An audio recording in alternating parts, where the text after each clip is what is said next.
Produire soi-même, ça change tout, et c'est avec Gamme Vert.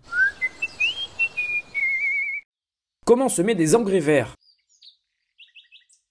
Après la récolte, ce terrain est à nu, je vais le biner pour l'affiner en surface et je vais le protéger de la pluie, du gel ou du soleil. Alors pour cela, je peux le pailler, mais si je ne dispose pas de foin ou de compost en grande quantité, je peux utiliser les engrais verts. Ce sont des plantes comme la vesque, la moutarde blanche, la facélie, l'avoine ou d'autres céréales. Avant de semer, je commence par décompacter le sol avec une fourche bêche, un croc ou une grélinette. Je casse toutes ces petites mottes, là, en dessous.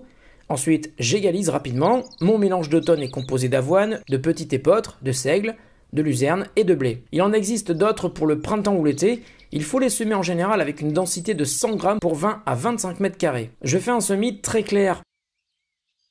Pour terminer, je griffe légèrement au râteau et je tasse un peu le sol. Alors les plantes vont pousser vite, je pourrais les faucher, les tondre ou simplement attendre qu'elles se couchent sur le sol en hiver pour former un tapis protecteur. Avec ces engrais verts, mon sol va être structuré et amélioré. Et autre avantage, ces plantes mellifères vont attirer les insectes bénéfiques pour mon jardin et vont donc empêcher les mauvaises herbes de s'installer. Il y a un petit producteur de fierté en chacun de nous, et Gamme Vert le fait grandir.